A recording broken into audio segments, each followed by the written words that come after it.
வணக்கம் ஃப்ரெண்ட்ஸ், சிறுகடிக்க ஆசை சீரியல்ல இன்னைய எபிசோட்ல என்ன நடக்குதுன்னு பார்க்கலாம் வாங்க. மீனா இன்னும் கோமாவில இருந்து கண்ணு முழிச்ச மாதிரியே தான் இருக்காங்க. ஒரே டிஃப்ரென்ஸ், இப்ப பாட்டி வீட்ல இருந்து அவங்க வீட்டு கிச்சன்ல நிக்கிறாங்க. மறுபடி அவங்க நினைப்புல எனக்கு ஒரே பொண்ணு இவ தான், பேரு கல்யாணின்னு லட்சுமி அம்மா சொன்னதே அவங்க மைண்டுக்குள்ள வந்துகிட்டு இருக்கு. அப்ப இதுன்னு கேட்க இவளோட பையன்தான் கிரிஷ், என் பேர் என்ன அந்த அம்மா தெளிவா சொன்னது அவங்க மைண்டுக்குள்ளேயே ஓடிக்கிட்டு இருக்கு. இவ்வளவையும் தெரிஞ்சுட்டு கடைசியில் ஒன்றும் பண்ண முடியாமல் போயிருச்சு. என்ன ரோஹிணி, போய் சொல்லு மீனா போ, இதெல்லாம் தெரிஞ்சதுக்கப்புறம் எனக்கு வாழ்க்கைன்னு ஒன்று இல்லாமையே போயிருச்சு அப்படின்னு கிறிஷை கூட்டிகிட்டு குளத்துக்கு போனதும் அவங்க மைண்டுக்குள்ளேயே வருது, நான் மட்டும் இல்லை, நான் இல்லைன்னா அவனுக்கு யார் இருக்கா, அவனை அனாதியா இந்த உலகத்தில் விட்டுட்டு நான் போக விரும்பல, நானும் என் பையனும் போய் சேர்றோம், சொல்ல மாட்டேன்னு சொல்லுங்க மீனா, சொல்லுங்க மீனா அப்படின்னு சொல்லிக்கிட்டே கிருஷ்ண ரோஹிணி குளக்கரைக்கு கூட்டிட்டு போக சொல்ல மாட்டேன் அப்படின்னு மீனா கத்துனது அவங்களுக்கு ஞாபகத்துக்கு வருது. அப்படின்னு அதையே நினைச்சிட்டு இருக்காங்க. ஒரு உண்மையை நம்ம மேல பாசம் வச்சிட்டு இருக்கவங்கிட்ட மறைக்கிறது அந்த குடும்பத்துக்கு நாம பண்ற பெரிய துரோகம்னு அண்ணாமலை சொன்னது வேற அவங்க நெஞ்சில வந்து உறுத்திக்கிட்டே இருக்கு. அவங்க அப்படியே பிரம்ம பிடிச்ச மாதிரி நின்றுட்டு இருக்கு. மீனா, ஆன்ட்டி காஃபி போட சொன்னாங்க அப்படின்னு சொல்லிக்கிட்டே வர்ற ரோஹிணி மீனாவை பாக்குறாங்க. ரோஹிணி நார்மல் மோடுக்கு வந்துட்டாங்க, பட் மீனா இன்னும் ஏர்பிளைன் மோட்லயே இருக்காங்க. மீனாவை பார்த்துட்டு என்னங்க மீனா என்னாச்சுன்னு கேக்குறாங்க ரோஹிணி. அப்படியே ரோபோட் மாதிரி திரும்பி இன்னும் என்ன ஆகணும்னு சொல்ற, மாமா ஊர்ல வச்சு சொன்னதெல்லாம் கேட்டல, குடும்பத்துக்கிட்ட மறைக்கிறது துரோகம்னு சொன்னாரு, இப்ப நானும் இந்த குடும்பத்துக்கு துரோகம் தான் பண்ணிட்டு இருக்கேன் அப்படின்னு மீனா சொல்லிட்டு இருக்க. ச்சே, இங்க வந்தே தொலைச்சிருக்க கூடாது அப்படின்ற மாதிரி ரோஹிணி யோசிக்கிறாங்க. அவர் என்னையவே சொன்ன மாதிரி இருந்தது, அந்த வார்த்தையெல்லாம் இன்னும் உறுத்தல அப்படின்னு மீனா சொல்ல, நீங்க ஏன் இப்படிலாம் நினைக்கிறீங்க அப்படின்னு ரோஹிணி மெதுவா கேட்க, நினைக்காம என் புருஷன் என் மேல அவ்வளவு அன்பு வச்சிருக்காரு, இவ்வளவு பெரிய விஷயம் தெரிஞ்சும் அவர்கிட்ட சொல்லலைன்னா அவரு நொறுங்கியே போயிடுவாரு, எனக்கு என்ன செய்யறதுன்னே தெரியல, என் தலையே வெடிச்சிரும் போல இருக்கு, என்னால இப்படி ஒரு விஷயத்த மறைச்செல்லாம் வாழ முடியாதுங்கிறாங்க மீனா. ஐயோ, இவளை விட்டா இப்பவே போட்டு கொடுத்துருவா போல இருக்கே அப்படின்னு யோசிக்கிற ரோஹிணி கொஞ்சம் பக்கத்துல வந்து, மீனா, என் வாழ்க்கை மட்டும் இல்ல, என் உயிரும் கிறிஷோட உயிரும் உங்க கையில தான் இருக்கு அப்படின்னு ரோஹிணி சொல்ல, உடனே வெறியாகிற மீனா ஏய் அப்படின்னு புடிச்சு தள்ளி விட்டுட்டு திரும்ப திரும்ப இதையே சொல்லிக்கிட்டு இருக்காதுன்னு கத்த, அவ்வளவுதான் ரோஹிணி பயந்துடுறாங்க. ஐயோ, மீனா மீனா மீனா ப்ளீஸ் ப்ளீஸ் மீனா கத்தாதீங்க, நான் ஒன்றும் சொல்லலை உங்ககிட்ட, கத்தாதீங்க ப்ளீஸ் அப்படின்னு சொல்லிட்டு இருக்க. வழக்கம் போல மீனா முறைச்சிக்கிட்டே இருக்காங்க. ஐயோ, ஊர்ல எப்படியோ சமாளிச்சு வந்துட்டோம், இனி தினம் தினம் இவ கூட என்ன பாடுபட போறேன்னு தெரியலையே அப்படின்னு ரோஹிணி பயத்தோட பார்த்துட்டு இருக்காங்க. இந்த உண்மை தெரிஞ்சதுன்னா என்னையா மனோஜ் என் ஆன்ட்டி கண்டிப்பா சேர்ந்திருக்க விடவே மாட்டாங்க, இந்த வாழ்க்கை என் கையை விட்டு போயிட்டா அப்புறம் நான் உயிரோடவே இருக்க மாட்டேன், என் பையனும் நானும் அப்படின்னு ரோஹிணி சொல்லிட்டு இருக்க. ஏய் போதுண்டி, நிறுத்து, நீ இப்படி மிரட்டுறதால நான் ஒன்னும் அமைதியா இல்ல, ஏற்கனவே உன்னை காப்பாத்திக்கிறதுக்காக நீ நிறைய பொய் சொல்லி இருக்க, இந்த உண்மையை நான் சொன்னா நீ கிறிஷ வச்சு முதல்ல ஏதாவது விளையாடிடக்கூடாதுன்னு தான் நான் அமைதியா இருக்கேன், அவனுக்காக மட்டும்தான் அப்படின்னு மீனா சொல்ல, நானும் என் பையனோட எதிர்காலம் நல்லா இருக்கணுங்கிறதுக்காக தான் எல்லாத்தையும் பண்றேன், ப்ளீஸ் இந்த உண்மையை நானா சொல்ற வரைக்கும் நீங்க யார்கிட்டயுமே சொல்லிடாதீங்க, உங்களை நான் நம்புறேன் அப்படின்னு ரோஹிணி சொல்ல, மீனா வழக்கம் போல முறைச்சுக்கிட்டே நிக்க ரோஹிணி கண்ணை துடைச்சிக்கிட்டு முகத்தை கொஞ்சம் நார்மல் ஆக்கிக்கிட்டு ஹாலுக்கு வர்றாங்க. மீனா வெறுப்பும் எரிச்சலுமா அங்கேயே நின்றுட்டு இருக்காங்க. இவ்வளோ நாளா உட்காந்துக்கிட்டு பேசிட்டு இருந்த பார்வதி இப்போ நின்றுட்டு பேசிட்டு இருக்காங்க. மைக் அவங்க முன்னாடி நின்றுட்டு இருக்கு. அவங்களுக்கு எதிரில் சிவன் கையில ஸ்கிரிப்டோட நின்றுட்டு இருக்க. அந்த குருவுக்கு பின்னாடி எல்லா சீடர்களும் வந்துகிட்டு இருக்காங்க. எல்லாருமே அங்க இருந்து போயிட்டாங்க. ஆனா ஒரே ஒரு சீடர் மட்டும் அந்த கல்லை அங்க இருந்து நகர்த்தி வச்சுட்டு அந்த பாதைய சுத்தமாக்குதான். அப்போ அந்த கல்லுக்கு கீழே இருந்து அவனுக்கு ஒரு தங்க காசு கிடைச்சது. அதை பார்த்த குரு சிரிச்சுக்கிட்டே சொன்னாரு, இந்த கல்லு மாதிரி தான் நம்ம வாழ்க்கையில வர்ற தடைகளை விட்டு நாம ஒதுங்கியோ விலகியோ போகாம அந்த தடைகளை நகர்த்த முயற்சி செய்யணும், நமக்கு வரக்கூடிய தடைகள் தான் நமக்கு வர்றதுக்கான வாய்ப்புகள், ஓகேவா, குட் நைட் அப்படின்னு பார்வதி கதையை முடிக்க சந்தோஷமா ஒரு சிரிப்பு சிரிச்சிட்டு, சூப்பர் பாரு அப்படின்னு கைத்தட்டுறாரு சிவன். இதெல்லாம் நீங்க எழுதின கதை தானே ஷிவ் அப்படின்னு பார்வதி சொல்ல, சிவன் கொஞ்சம் பக்கத்துல வந்து, அதை நீங்க சொல்லும் போதுதான் அந்த கதைக்கே ஒரு உயிர் வருது பாரு அப்படின்னு சிவன் பாராட்டிட்டு இருக்க. தேங்க்யூங்கிறாங்க பார்வதி.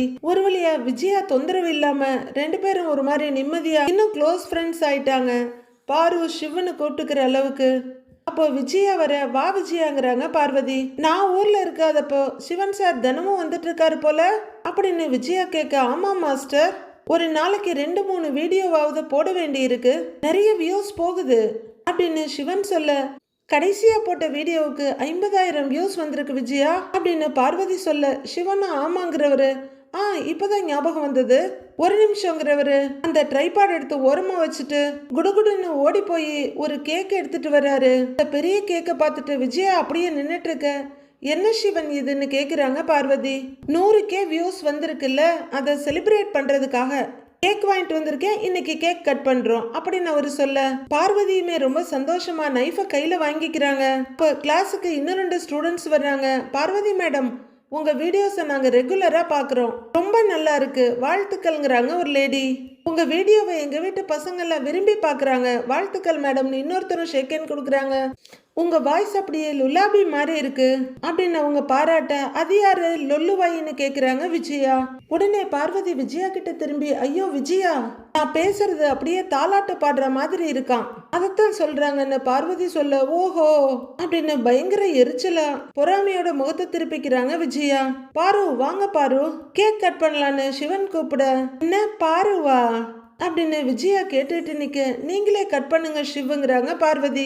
என்னது இது, செல்ல பேர்லாம் வச்சு கூப்பிட்டுக்கிறாங்க, ஐயோ அப்படின்னு நொந்து போய் நிக்கிறாங்க விஜயா. மாஸ்டர் வாங்க அப்படின்னு சிவன் கூப்பிட, இல்ல இல்ல நீங்க தானே சாதனை பண்ணியிருக்கீங்க, நான் இதுக்குன்னு சொல்லிக்கிட்டு விடுவிடுன்னு அங்கிருந்து போக, மாஸ்டர் மாஸ்டர் நாங்க சேர்ந்து கட் பண்றோம், நீங்க போட்டோ மட்டும் எடுங்கிறாரு சிவன். அவ்வளோதான், விஜயாவுக்கு பயங்கரமா அதிர்ச்சியா இருக்கு, தூக்கி வாரி போட திரும்புறாங்க. இத்தனை நாள் நாம தான் இவளை அல்லக்கையா வச்சுட்டு நம்மளுக்கு போட்டோ எடுக்கிறதுக்கெல்லாம் யூஸ் பண்ணிட்டு இருந்தோம், இன்னைக்கு இவங்கள போட்டோ எடுக்க நாம போகணுமா அப்படின்ற மாதிரி பார்க்க, மாஸ்டர் இந்தாங்க அப்படின்னு சிவன் மொபைலை நீட்டுறாரு. இன்னொரு லேடியும் வந்திருக்காங்க, அவங்க பயங்கர கடுப்போட மொபைலை வாங்கிக்க சிவன் கேக்க பிடிச்சிட்டு இருக்க, பார்வதி அதை கட் பண்றாங்க. மற்ற 3 லேடிஸும் கிளாப் பண்றாங்க. பார்வதி மொதல் பீஸை கட் பண்ணி எடுத்துக்கிட்டு விஜயாவுக்கு ஊட்ட வர, முகத்தை கொஞ்சம் பின்னுக்கு இழுத்துட்டு கொஞ்சம் புட்டுக்கிறாங்க. அதுல இருந்து சிவன் ஒரு துண்டு வெட்டிக்கிட்டு மீதி கேக்க அந்த லேடிஸ் கையில கொடுத்துட்டு அதுல கொஞ்சத்தை பார்வதிக்கு உடைச்சு கொடுத்துட்டு அவரும் சாப்பிடுறாரு. பார்வதி கொடுத்த கேக்கு சாப்பிட்டுட்டு இருக்காங்க விஜயா. 50,000 வியூஸ், பேரன் பேத்தின்னு யாருமே கூட இல்லையேன்னு எனக்கு எவ்வளோ நாளாக வருத்தமாக தான் இருக்கும். இப்போ நமக்குன்னு ஆயிரக்கணக்கான பேரன் பேத்திங்க நமக்கு கிடைச்சிருக்காங்க ஷிவ் அப்படின்னு பார்வதி சொல்ல, என்ன நமக்கா, என்ன இவனையும் சேர்த்து சொல்றா அப்படின்னு விஜயா வாய்க்கிட்ட கொண்டு போன கேட்க அப்படியே எடுத்துட்டு பார்க்க, எனக்கும் அப்படிதான் பார்வதி, எனக்கு நிறைய பேர பசங்க இருக்காங்க, நீங்க வேணா பாருங்களேன், சீக்கிரமா நம்ம 1 மில்லியன் வியூஸ்க்கு போயிடுவோம் அப்படின்னு சிவன் சொல்ல, இப்படியே போனா இவங்க 2 பேரும் ரொம்ப ஃபேமஸ் ஆயிடுவாங்க போல இருக்கே, இவங்களை கட் பண்ணி விடலைன்னா எல்லா நியூஸ்லயும் வந்துருவாங்க போல இருக்கு அப்படின்னு விஜயா பொறுமைக்கிட்டு இருக்க, இந்தாங்க கேக் சாப்பிடுங்கன்னு மற்ற ஸ்டூடெண்ட்ஸுக்கும் பார்வதி கொடுத்துக்கிட்டு இருக்காங்க. அப்போ சிந்தாமணி அங்க வர்றாங்க. மாஸ்டர் அப்படின்னு கூப்பிட்டுக்கிட்டே வர, வாங்க சிந்தாமணி அப்படின்னு விஜயா இன்வைட் பண்றாங்க. இந்தாங்க அப்படின்னு பார்வதி நீட்ட, என்ன கேட்கலாம், யாருக்காவது பிறந்த நாள்னு சிந்தாமணி கேட்டுட்டு இருக்க, அவங்க பொண்ணு ரேகாவும் அவங்க பின்னாடியே வந்து நிக்கிறாங்க. இல்ல சிந்தாமணி, கடைசியா போட்ட வீடியோவுக்கு 50,000 வியூஸ் வந்திருக்கு, அதை செலிப்ரேட் பண்றோங்கிறாங்க பார்வதி. அப்புறம் மாஸ்டர், இவ என் பொண்ணு ரேகா அப்படின்னு சிந்தாமணி சொல்ல, ஹலோ ஆண்டிங்கிறாங்க. அவங்க லண்டன்ல படிச்சுக்கிட்டு இருந்தா, படிச்சு முடிச்சுட்டு இப்பதான் வந்திருக்கான்னு சிந்தாமணி சொல்ல, ஓ என் பையன் மனோஜு நிறைய படிச்சிருக்கான், இப்ப ஷோரூம் வச்சிருக்கான், நான் கூட இங்க அப்படின்னு விஜயா ஆரம்பிக்க, யோகா கிளாஸ் மாஸ்டர், அது மட்டும் இல்லாம பரதநாட்டியத்திலேயும் எக்ஸ்பர்ட் அப்படின்னு விஜயா ஆரம்பிச்சத ரேகா முடிச்சிட, விஜயாவோட முகத்துல கலர் கலரா வான வேடிக்கை. ரொம்பவே விஜயா சிரிச்சிட்டு நிக்க, எங்க அம்மா உங்களை பத்தி நிறையவே சொல்லியிருக்காங்க அப்படின்னு அந்த பொண்ணு சொல்றாங்க. மாஸ்டர், என் பொண்ணு யோகா கத்துக்கணும்னு சொன்னா அதுக்காக தான் இங்க கூட்டிட்டு வந்திருக்கிறேன் அப்படின்னு சிந்தாமணி சொல்ல, உடனே பார்வதி, ஆனா கல்யாணம் ஆகாதவங்கள விஜயா சேர்த்துக்கிறது இல்லையேங்கிறாங்க. உடனே சமாளிக்கிற விஜயா, அது பரவாயில்ல, இப்பெல்லாம் கல்யாணம் ஆகாதவங்கள கூட நம்பலாம் போல இருக்கு, இந்த காலத்துல பசங்கள்லாம் கூட சரியா இருக்காங்க, ஆனா வயசானவங்கள தான் நம்ப முடியாம இருக்கு அப்படின்னு அவங்க சிவனையும் பார்வதியையும் பார்த்து குத்தலா சொல்லிக்கிட்டு இருக்காங்க. அவங்க 2 பேருக்கும் முகம் ரொம்பவே சங்கடமா போயிடுது. சிந்தாமணி மாஸ்டருக்கு ஹெல்ப் பண்றதுக்காக காதுல இருந்து காது வரலும் சிரிச்சு வைக்கிறாங்க. ஒர்க் அவுட் பண்றதை விட இந்த யோகா பண்றப்ப உடம்பு இன்னும் ஹெல்த்தியா ஃபீல் ஆகும் அப்படின்னு ரேகா சொல்ல அவங்க அம்மாவும் ஆமான்ற மாதிரி சிரிக்கிறாங்க. உடம்புக்கு மட்டும் இல்லம்மா, மனசுக்கும் யோகா தான் நல்லது அப்படின்னு விஜயா சொல்ல ஸ்மைல் பண்ற ரேகா பார்வதியை பார்த்துட்டு உங்களை எங்கேயோ பார்த்துருக்கேனேங்கிறாங்க. ரீல்ஸ்ல பார்த்துருக்கேன். அதை சொல்லட்டுமா பார்வதி, நீங்க தானே அப்படின்னு ரேகா கேட்க பார்வதிக்கு ரொம்ப சந்தோஷமாயிடுது. எக்ஸைட் ஆகி பார்த்துருக்கியாமான்னு ஒரு எட்டு முன்னாடி வந்து கேட்குறாங்க. ஆமா அப்படின்னு அந்த பொண்ணு சொல்ல, இவர் என்னோட ஃப்ரெண்டு, இவர் தான் கதையெல்லாம் எழுதுவாரு, புதுசா இப்பதான் ஆரம்பிச்சிருக்கோங்கிறாங்க Parvathi. So sweet, nice to meet you அப்படின்னு அந்த ரேகா போய் பார்வதியை கட்டி பிடிச்சிக்க விஜயாவுக்கு பொசு பொசுன்னு புகையுது. தேங்க்யூமா அப்படின்னு பார்வதி சொல்ல கொஞ்சம் விலகி நின்று, நான் ரீல்ஸ்ல பார்த்துருக்கேன், உங்க கதையெல்லாம் சூப்பரா இருக்கும், நீங்க இந்த ஏஜ்ல ஒரு புது விஷயம் ஆரம்பிச்சிருக்கீங்க, உங்களால நிறைய யங்ஸ்டர்ஸ் இன்ஸ்பயர் ஆகுவாங்க அப்படின்னு அந்த பொண்ணு ரேகா சொல்ல பார்வதிக்கு ரொம்ப சந்தோஷமா இருக்கு. சிவனும் சந்தோஷமா தலையை ஆட்டிட்டு நிக்க, யாராவது சந்தோஷமா இருந்தாதான் பிடிக்கவே பிடிக்காது நம்ம விஜயாவுக்கு. அவங்க முகம் அப்படியே 1/2 கிலோ இஞ்சிய சாப்பிட்ட மாதிரியே இருக்கு. இதுல என்னமா இருக்கு, ஏதோ இந்த குழந்தைங்க சும்மா கதையை கேட்டுட்டு காலையில மறந்துடுவாங்க. இப்ப என்ன பாரு, இந்த வயசுலயும் டான்ஸ் யோகான்னு நிறைய பண்றேன், இதுதானே பெரிய விஷயங்கிறாங்க விஜயா. சிந்தாமணி அவங்கள சர்க்காஸ்டிக்கா பார்த்து சிரிச்சிட்டு இருக்க, கதை சொல்றது ஒரு பெரிய ஆர்ட் தான் ஆண்டி, அதுக்கெல்லாம் தனி ஸ்கில் வேணும். நாம சின்ன வயசுல கேட்குற கதைகள் தான் நம்மளோட கேரக்டரையும் ஆட்டிடியூடையும் டிசைன் பண்ணும் அப்படின்னு பார்வதியை பார்த்து சந்தோஷமா சிரிக்க பார்வதியும் சந்தோஷம் பெருமையுமா சிரிக்கிறாங்க. அப்படி பார்த்தா இந்த ஆன்டி அடுத்த ஜெனரேஷன்ஸை இன்ஸ்பயர் பண்றாங்க அப்படின்னு ரேகா சொல்லிட்டு இருக்க. ஐயோ, இவ என்ன இவ பாட்டுக்கு உண்மையை சொல்லிக்கிட்டு போறா, மாஸ்டரோட முகம் போற போக்கே சரியில்லையே கொஞ்சம் பதட்டமா பாத்துக்கிட்டு இருக்காங்க சிந்தாமணி. விஜயாவுக்கு பயங்கர எரிச்சலா இருக்கு. ஆனாலும் ஒரு சின்ன பொண்ணு முன்னாடி ஒரு தடவை வாயை திறந்து பல்பு வாங்கியாச்சு, இனி அடுத்ததும் வாயை திறக்க கூடாதுன்றதுக்காக அப்படியே சமாளிச்சுக்கிட்டு நிக்கிறாங்க. ரொம்ப நன்றிமாங்கிற பார்வதி, விஜயா நீ சொன்னதுதான் சரி, இந்த காலத்து பசங்கள்லாம் நல்ல தெளிவா புரிஞ்சு வச்சிருக்காங்க அப்படின்னு பார்வதி சொல்ல, இதுக்கு மேல இதுங்களுக்கு இம்பார்ட்டன்ஸ் போற மாதிரி ஆயிடக்கூடாது, பேச்ச கட் பண்ணிடலான்னு நினைக்கிற விஜயா. சரி சரி, கிளாஸ் ஆரம்பிச்சிடலாம், எல்லாரும் ரெடி ஆயிட்டு வாங்கன்றாங்க விஜயா. ஓகேங்க மாஸ்டர்னு போக யோகா மேட்டு கார்ல இருக்கு, போய் எடுத்துட்டு வான்னு மகளை அனுப்புற சிந்தாமணி விஜயா கிட்ட வர்றாங்க. 2 பேரோட முகமும் 10 நாள் வதங்கி தூக்கி போட்ட கத்திரிக்காய் மாதிரியே இருக்கு. சிந்தாமணி கேக் வெட்டி கொண்டாடுற அளவுக்கு போயிட்டாங்க அப்படின்னு விஜயா பொறுமை. ஆமா மாஸ்டர், ஊரெல்லாம் ஃபேமஸ் ஆயிட்டு இருக்காங்க அப்படின்னு சொல்ல, இவங்களை கட் பண்ண ஒரு வழியை யோசிக்கணும் அப்படின்னு விஜயா சொல்ல, சண்டை போட்டுட்டு மூச்சு வாங்கிட்டு இருக்க காட்டெருமை மாதிரியே 2 பேரும் புசு புசுன்னு மூச்சு விட்டுட்டு இருக்காங்க. கிச்சன்ல நிக்கிற மீனா வடசட்டில எதையோ கிண்டிக்கிட்டு இருக்காங்க. சேன்னு கரண்டியை தூக்கி போடுறாங்க, அது தரையில பட்டு நங்குன சவுண்டு கேக்குது. மீனா, உங்களுக்கு மட்டும் சேன் இல்ல, நீங்க பண்ணிட்டு இருக்க அலப்பறையை பார்த்து எங்களுக்கும் சேன்னு தான் இருக்கு. அப்போ அவங்கள மீனான்னு யாரோ கூப்பிட அங்க டக்குன்னு திரும்புறாங்க. அங்க ஜெகஜகன்னு லைட்ல ஒரு லைட் பர்பிள் கலர் சாரியோட லைட் பர்பிள் கலர்ல இவங்க உருவமே நின்னுட்டு இருக்கு. நீ நீ அப்படின்னு மீனா சொல்லிட்டு இருக்க, என்ன தெரியலையா, நீ இத்தனை நாளா பூட்டி வச்சிருக்கிற உன் மனசாட்சி தான் நான் அப்படின்னு அந்த உருவம் சொல்ல மீனா திகைச்சு போய் நிக்கிறாங்க. ஒருவேளை எங்க பூட்டி வச்சிருந்தேன், இங்கேயா இல்ல அம்மா வீட்லயான்ற மாதிரி யோசிக்கிறாங்களோ என்னமோ. அந்த உருவமே மறுபடியும் பேச ஆரம்பிக்குது. ரோஹிணிய பத்தி இல்ல கல்யாணிய பத்தி. உண்மை தெரிஞ்சும் அதை கொஞ்சம் கூட வருத்தப்படாம மறைச்சு வச்சிருக்க, உன்னை உண்மையா நம்புற உன் மாமனார்கிட்டையும் மறைச்சிருக்கிற, உன்கிட்ட பாசத்தை காட்டுற உன் புருஷன்கிட்டையும் இதை மறைச்சிருக்கிற. ஆனா என்ன எப்படி சமாளிக்க போற? நீதி நியாயம்னு ஊருக்கெல்லாம் பாடம் எடுக்கிற, அது உனக்கு இல்லையா அப்படின்னு அந்த உருவம் கேட்க அழாத குறையா நின்றுட்டு இருக்காங்க மீனா. நாளைக்கு இந்த விஷயம் வெளியே தெரிஞ்சா என்ன ஆகும்னு யோசிச்சியா, இல்ல இது வெளியே தெரியாமலே போனா என்ன ஆகும்னு யோசிச்சியா அப்படின்னு அந்த உருவம் கேட்க, என்னை என்ன பண்ண சொல்ற? உண்மையை சொன்னா ரோஹிணி கிறிஷோட தற்கொலை பண்ணிக்குவேன்னு சொல்றாங்க, என்னால 2 உயிர் போகணுமா அப்படின்னு மீனா கேட்டுட்டு இருக்க. இவ்வளோ நேரம் இவ்வளோ பேச்சு பேசிட்டு இருந்த அந்த உருவம் எந்த பதிலும் சொல்லாம டக்குன்னு மறைஞ்சு போயிடுது. அடுத்ததா கிச்சன்ல நின்றுட்டு இருந்த மீனா கட்டில்ல உட்கார்ந்துருக்காங்க. இடம் தான் கொஞ்சம் மாறி இருக்கே தவிர ரியாக்ஷன்ல எந்த மாற்றமும் இல்ல. ஏதோ சத்தம் கேக்குதுன்னு அவங்க திரும்பி பார்க்க கட்டில்ல அவங்களுக்கு கொஞ்சம் தள்ளி மறுபடியும் அந்த உருவம் வந்து உட்கார்ந்துருக்கு. மீனா அப்படியே பார்த்துட்டு இருக்க. அவங்க உயிரை காப்பாற்ற நினைக்கிற. சரி சரி, இந்த வீட்டில் இருக்கவங்களோட மரியாதை நம்பிக்கையெல்லாம் எப்படி காப்பாற்ற போற அப்படின்னு அந்த உருவம் கேட்குது. ஒன்லி கேள்விதான் கேட்கும் போல இருக்கு, தீர்வெல்லாம் சொல்லாது போல.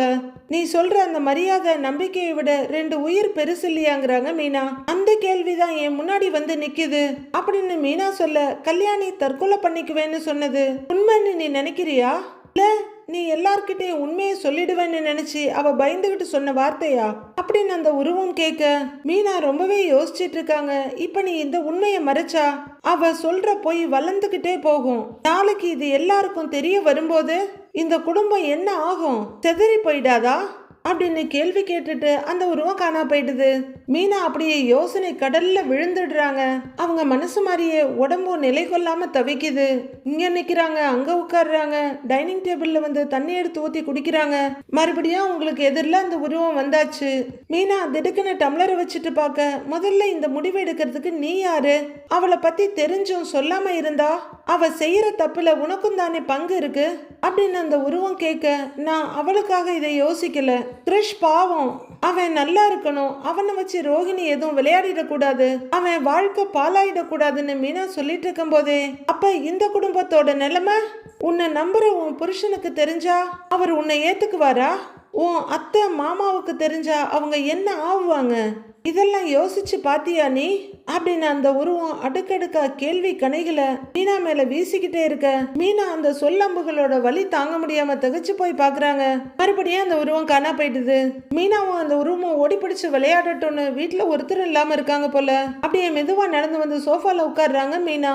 டக் டக்குன்னு சத்தம் கேக்குதுன்னு திடுக்குன்னு திரும்பி பார்க்க, விஜயாவோட ஆஸ்தான சேர்ல போய் அந்த உருவம் உட்கார்ந்து ஆடிக்கிட்டு இருக்கு. எந்த தைரியம் முட்டே என்ன மளிகை கடை கூப்பிடுவ அப்படின்னு ஜோதிகா சந்திரமுகியில கேட்ட மாதிரி மீனா அந்த உருவத்தை அதிர்ந்து போய் பாக்குறாங்க. என்ன தைரியம் இருந்தா எங்க அத்தை சேர்ல நீ உட்காருவேன்னு. ஆனா அந்த உருவம் அதை பத்தி எல்லாம் கவலைப்படாம, ஒன்னு தெரிஞ்சுக்கோ மீனா, உண்மை ஒரு நாள் எல்லாருக்குமே தெரிய வரும்போது கல்யாணியோட தப்பா மட்டும் இது தெரியாது. இவ்வளோ பெரிய உண்மையை மீனா மறைச்சிட்டான்னு உன்னையும் ஒரு குற்றவாளியா தான் சொல்லுவாங்க அப்படின்னு அந்த உருவம் விரல நீட்டி மிரட்ட, எனக்கு தெரியல நான் என்னதான் செய்யறதுன்னு மீனா கேள்வி கேக்குறாங்க.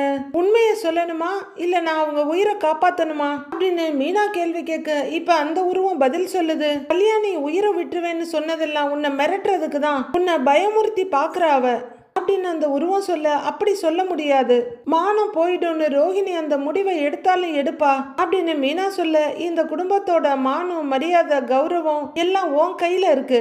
அவகிட்ட இருந்த பிரச்சனையை இப்ப உன்னோட பக்கம் திருப்பி விட்டுட்டா. நீ என்ன பண்ண போறேன்னு முடிவெடுக்க வேண்டிய நேரம் இது. உன் மனசாட்சியான என்ன நீ ஏமாத்தினாலும் அந்த கடவுளை ஏமாத்த முடியாது, உன்னை பார்த்துக்கிட்டே தான் இருக்காரு அப்படின்னு அந்த உருவம் வார்னிங் கொடுக்க, மீனா திடுக்குன்னு பார்க்க மறுபடியும் காணா போயிடுச்சு. அந்த உருவம் சொன்ன மாதிரி, இப்பவாவது முடிவெடுங்க மீனா, நீங்க எப்படியோ பிச்சுக்கிட்டலைங்க, எங்களை பிச்சுக்க வைக்காதீங்க. அப்படியே வந்து சாமி ரூம்ல நின்னுடுறாங்க. எனக்கு எதுவுமே தெரியல, எல்லாம் உன் கையில தான் இருக்கு அப்படின்னு சாமி கிட்ட புலம்பிட்டு இருக்காங்க. ஒரு ஆபீஸ்ல ரோஹிணி ஒரு சோஃபால உட்கார்ந்துருக்க, கொஞ்சம் தள்ளி மொட்டை பாஸ் உட்கார்ந்துருக்காரு. டெலிவரி வார்டுக்கு வெளியே நடக்கிற ஹஸ்பண்ட் மாதிரி மனோஜ் டிங் டிங்னு எங்கேயும் அங்கேயும் நடந்துட்டு இருக்கவர் அப்படியே நின்று, ரோஹிணி ரொம்ப சந்தோஷமா இருக்கு, உன்னால என் லைஃபே மாற போகுது அப்படின்னு சொல்ல, ஆமா சிஸ்டர், மனோஜ் சொல்றது உண்மைதான், எல்லாருக்குமே உங்களை மாதிரி ஒரு நல்ல ஒய்ஃப் கிடைச்சிட்டா எந்த ஆம்பளைங்களா இருந்தாலும் வாழ்க்கையில பெரிய ஆளா வந்துருவாங்கன்னு மொட்டை பாசும் சொல்லிட்டு இருக்காரு. ப்ரோ, ரோஹிணி ரொம்ப ஸ்பெஷல், இந்த மாதிரி எல்லாம் ஒய்ஃப் கோடியில ஒருத்தனுக்கு தான் அமையும் அப்படின்னு மனோஜ் ஒரு பக்கத்துல உட்கார்ந்துகிட்டு சொல்ல, அப்ப நீ கோடியில ஒருத்தன்னு சொல்ற அப்படின்னு மொட்டபா சொல்ல, கோடியில ஒருத்தன் மட்டும் இல்ல ப்ரோ, ரோஹிணியால கோடி கோடியா சம்பாதிக்க போற ஒருத்தன் அப்படின்னு பீத்திட்டு இருக்காரு மனோஜ். ஐயோ மனோஜ், போற போக்குல நான் எங்க உன்னை தெருக்கோடியில நிறுத்திடுவேணும்னு இருக்கே அப்படின்னு யோசனையோட பாக்குறாங்க ரோஹிணி. அப்போ அங்க ஒருத்தர் வந்து எஸ் சொல்லுங்கன்னு கேட்க, எம்டி மேடத்தை பார்க்கணுங்கிறாங்க ரோஹிணி. என்ன விஷயமா பார்க்கணும்னு அவர் கேட்க, வேகமா எழுந்திருக்கிற Manoj, hello, Vijaya home gadget ஷோரூம்ல இருந்து ரோஹிணி மனோஜ் வந்திருக்காங்கன்னு போய் சொல்லுங்க, அது போதும், அவங்களுக்கு தெரியும் அப்படின்னு கொஞ்சம் கூட ஒரு மரியாதை இல்லாம மனோஜ் படுத்திமரா சொல்ல, சார் நான் இங்க மேனேஜருங்கிறாரு அவரு. இருக்கட்டும், உங்களுக்கே நாங்க தான் வேலை தர போறோம், ஒரு முக்கியமான ஆர்டர், அதை நாங்க தான் எடுக்க போறோம், போய் மேடம் கிட்ட சொல்லுங்க அப்படின்னு மனோஜ் படுத்திமரா சொல்லிக்கிட்டு இருக்க, ரோஹிணியும் மொட்டபா சந்தோஷம் வேற பார்த்துட்டு இருக்காங்க. சார், மேடம் என்ன விஷயமா வந்திருக்காங்க, யார் என்னன்னு கேட்டா நான் என்னங்க சார் சொல்றதுங்கிறாரு மேனேஜர். நான் உள்ள போய் முழிச்சிட்டு இருக்க முடியுமாங்க சார், என்ன விஷயம்னு சொன்னாதானேங்க சார் உள்ளர அலோவ் பண்ண முடியும்னு கேக்குறாரு மேனேஜர். அத உங்ககிட்ட சொல்லணும்னு அவசியம் இல்ல அப்படின்னு மனோஜ் சொல்ல, ப்ரோ கொஞ்சம் ஓவரா இல்லைன்னு கேக்குறாரு மொட்டை பாஸ். ஸ்ட்ரிக்டா இருக்கணும்ல ப்ரோ நீங்க உள்ள போய் சொல்லுங்கங்கிறாரு மனோஜ். சாதாரணமா இருந்த ரோஹிணியை பேசியிருப்பாங்க, இல்ல மனோஜ் பேசுனதுக்கு உடனே ஏதாவது ஆப்படிச்சிருப்பாங்க. இப்ப அவங்களே ரொம்ப அப்செட்ல இருக்காங்க. அதனால எதுவும் பேசாம அவங்க உட்கார்ந்துருக்க. சார் யாருன்னு சொல்லாம உள்ளர அலோவ் பண்ண முடியாதுங்க சார்ங்கிறாரு மேனேஜர். ரோஹிணி, இவரு ஏடா கூடமான ஆளா இருக்காரு. மேடம் உனக்கு வேண்டப்பட்டவங்க தானே, நீ நேரா அவங்களுக்கு போனை போட்டு உங்க மேனேஜர் இந்த மாதிரி ப்ராப்ளம் பண்றாருன்னு சொல்லு அப்படின்னு மனோஜ் சொல்ல, எழுந்திருக்கிற ரோஹிணி, மனோஜ் நீ கொஞ்சம் சும்மா இரு, நான் பாத்துக்கிறேன் அப்படிங்கிற ரோஹிணி. சார், மேடம் அவங்க கட்டியிருக்க பில்டிங்க்கு ஹோம் அப்ளையன்சஸ் சப்ளை பண்ற கான்ட்ராக்ட் தரேன்னு சொல்லியிருக்காங்க. அதை பத்தி தான் பேச நாங்க வந்திருக்கோம். என் பேரு ரோஹிணி, இவர் என் ஹஸ்பண்ட், பேரு மனோஜ் அப்படின்னு ரோஹிணியை கொஞ்சம் தென்னாவட்டா தான் சொல்றாங்க. அப்படிங்களா மேடம், கொஞ்சம் வெயிட் பண்ணுங்க, நான் வரேன்னு மேனேஜர் சொல்ல, அப்படின்னு அமர்த்தலா ரோஹிணி பார்க்க அந்த மேனேஜர் உள்ளர போறாங்க. ரோஹிணி, இந்த கம்பெனில நாம பெரிய கான்ட்ராக்ட் எடுத்து பண்ண போறோம். ஆரம்பத்திலேயே இந்த மாதிரி ஆளுங்கள் எல்லாம் நம்ம கண்ட்ரோல்ல வைக்கணும். இவன் எல்லாம் இங்க சம்பளம் வாங்குறவன், நாமெல்லாம் அப்படியான்னு மனோஜ் சொல்ல, கடுப்பாகிற மொட்டை பாஸ், யோ கொஞ்சம் அடக்கி வாசியா, இன்னும் எதுவுமே கிடைக்கலங்கிறாரு. எல்லாம் கிடைக்கும், ரோஹிணி சொல்லி கிடைக்காம இருக்குமா அப்படின்னு ஓவர் திமிர்ல ஆடுறாரு மனோஜ். அதே திமிரோட உட்காந்து கால் மேல காலை தூக்கி போட, அவரோட காலை ஒரு மூஞ்சுக்கு முன்னாடி இருக்கு. ஏற்கனவே 1008 பிரச்சனையில இருக்கேன், இந்த மனோஜ் வேற இப்படி பண்ணிட்டு இருக்கானேன்னு பாக்குறாங்க ரோஹிணி. அப்போ மேனேஜர் திரும்பி வந்து, மேடம் நீங்க உள்ளர போலாம், மேடம் வர சொல்றாங்க அப்படின்னு சொல்ல, ஓகேங்கிறாங்க ரோஹிணி. ஒரு திரும்ப மனோஜ் எழுந்திருக்கிறாரு. ஹலோ, இதுக்கு தான் நான் அப்பவே சொன்னேன், ஒழுங்கா எங்களை விட்டுருக்கலாம்ல, இப்ப எங்களுக்கு தான் தேவையில்லாம டைம் வேஸ்ட் அப்படின்னு மனோஜ் சொல்ல, யாருடா இந்த கோமாளி, எந்த சர்க்கஸ்ல இருந்தாவது தப்பிச்சு வந்துட்டானாங்கிற மாதிரி மேனேஜர் ஒரு பார்வை பார்த்துட்டு போயிட்டே இருக்காரு. என்ன மனோஜ்ங்கிற மாதிரி ரோஹிணி பார்க்க, அப்படின்னு மனோஜ் சொல்ல, ரோஹிணி நடக்கிறாங்க. சந்தோஷம் எழுந்து வர, ப்ரோ மேடம் உங்களை யாருன்னு கேட்டா என்னோட ஸ்டாஃப்னு சொல்லிடுங்கிறாரு மனோஜ். சந்தோஷ் முறப்போட பார்த்துட்டு இருக்க, ஓகேவான்னு கேட்கிறாரு மனோஜ். கூடவே இருந்து தேவையான ஹெல்ப் எல்லாம் பண்றேன்ல, நீ ஏன் சொல்ல மாட்ட? சரி நீ என்னமோ சொல்லிக்கன்னு கூட வர்றாரு சந்தோஷ். ரோஹிணி லைட்டா டோரு திறந்துகிட்டு, எக்ஸ்கியூஸ் மீ மேம்னு கூப்பிட, வாங்க ரோஹிணிங்கிறாங்க கலா மேடம். வாங்க உட்காருங்கன்னு சொல்ல, தேங்க்யூன்னு ஒரு சேர் கிட்ட வர்றாங்க. கூட வந்த மனோஜ, மேடம் இவர் என்னோட ஹஸ்பண்ட், பேரு மனோஜ்ங்கிறாங்க. ஹலோ உட்காருங்கிறாங்க கலா மேடம். சந்தோஷம் அங்க இருந்த சேர்ல உட்கார்றாங்க. ரோஹிணி எல்லாமும் சொல்லியிருப்பாங்கன்னு கலா மேடம் சொல்ல, சொன்னாங்க மேம் அப்படின்னு மனோஜ் சொல்ல, சிட்டில நிறைய ஷோரூம் இருந்தாலும் உங்களுக்கு நான் ஏன் இதை கொடுக்கறேன்னா, புதுசா வர்ற ஆளுங்களுக்கு சான்ஸ் கொடுக்கணும்னு தான். ஸோ எல்லாம் கரெக்டா பண்ணி கொடுக்கணும் அப்படின்னு கலா மேடம் சொல்ல, அப்படின்னு ரோஹிணி தலையாட்டிட்டு இருக்க, கண்டிப்பாங்க மேடம் சூப்பரா பண்ணிடலாங்கிறாரு மனோஜ். பின்னாடி உட்கார்ந்துருக்க சந்தோஷ், ஆமாங்க மேடம் நல்லா பண்ணிடலாங்கிறாரு. ரோஹிணியும் மனோஜும் டக்குன்னு அவரை திரும்பி பாக்குறாங்க. யார் இவருன்ற மாதிரி கலா மேடம் பார்க்க, என்னோட ஸ்டாஃப் தாங்க மேடம்ங்கிறாரு மனோஜ். வெளியில என் மேனேஜர் மற்ற ஃபார்மாலிட்டிஸ் எல்லாம் சொல்லுவாரு அப்படின்னு கலா மேடம் சொல்ல, ஓகேங்க மேடம்னு சிரிப்போட தலையாட்டுறாரு மனோஜ். இப்போ 10 lakhs அட்வான்ஸ் கொடுக்குறேன் அப்படின்னு கலா மேடம் சொல்ல, 10 lakhs அப்படின்னு மனோஜ் மனசுல பத்தாப்பு பொரிய வாய ஆணு திறந்திருக்கு. அவர் அப்படியே ரோஹிணியை பார்க்க, ரோஹிணி கலா மேடத்தை புன்னகையோட பார்த்துட்டு இருக்காங்க. என்னடா இது இப்படி ரியாக்ஷன் கொடுக்குறான்னு கலா மேடம் மனோஜை பார்க்க, வாயை மூடு மனோஜ் அப்படிங்கிற மாதிரி ரோஹிணி ஜாட காட்ட, வாயை மூடிக்கிறாரு மனோஜ். ரொம்ப தேங்க்ஸ் மேடம்னு ரோஹிணி சொல்ல, இதை எப்படி பண்றீங்களோ அதை பார்த்துட்டு அடுத்தடுத்த கான்ட்ராக்ட் எங்கிட்ட இருந்து உங்களுக்கு கிடைக்கும், உங்ககிட்ட இருந்து பெஸ்ட் சர்வீஸை நான் எதிர்பார்க்குறேன் அப்படின்னு கலா மேடம் சொல்ல, மேடம் நான் மற்றவங்கள மாதிரி காசு இருக்குன்றதுக்காக பிஸ்னஸ்க்கு வரல, இதுக்காகவே படித்து நாலேஜ் எல்லாம் வளர்த்துக்கிட்டு தான் நான் இந்த ஃபீல்டுக்கே வந்திருக்கேன். எங்களோட சர்வீஸ், எங்களோட ஒர்க் எல்லாமே அவ்வளவு குவாலிட்டியாக இருக்கும். நீங்களே எங்களை நிறைய பேருக்கு ரெஃபர் பண்ணுவீங்க மேடம் அப்படின்னு ரோஹிணி சொல்ல, சிரிப்போடு கேட்டுட்டு இருக்க கலா மேடம் குட்டுங்கிறாங்க. இந்தாங்க செக் அப்படின்னு அவங்க எழுந்து நீட்ட, ரோஹிணி எழுந்திருக்க, மனோஜ் எழுந்து வாங்கிக்க ரோஹிணின்னு அவசரப்படுத்துறாரு. இல்ல மனோஜ் நீயே வாங்கிக்கங்கிறாங்க ரோஹிணி. இல்ல நீ தான் என்னோட லக்கி சாம்ப், நீயே வாங்கு, உன்னால தானே இந்த ப்ராஜெக்டே வந்தது அப்படின்னு மனோஜ் சொல்ல, ஓகேன்னு ரோஹிணி வாங்கிக்கிறாங்க. நல்லா பண்ணுங்க, ஆல் தி பெஸ்ட்னு அவங்க செகண்ட் கொடுக்க ரோஹிணியும் கை குலுக்கிக்கிறாங்க. தேங்க்யூ மேடம்ங்கிறவங்க அந்த செக்கை கண்ணில் ஒத்திக்கிறாங்க. மனோஜ் பயங்கர சந்தோஷத்தோட பார்த்துட்டு இருக்க, ரோஹிணி அதே சந்தோஷத்தோட அவரை பார்க்குறாங்க. அவங்களுக்கு பின்னாடி எந்த பொறாமையும் இல்லாம உண்மையான சந்தோஷத்தோட சந்தோஷம் இதை பார்த்துட்டு இருக்காரு. அடுத்து என்ன நடக்க போகுதுன்னு நாளைக்கு பார்க்கலாம் ஃப்ரெண்ட்ஸ்.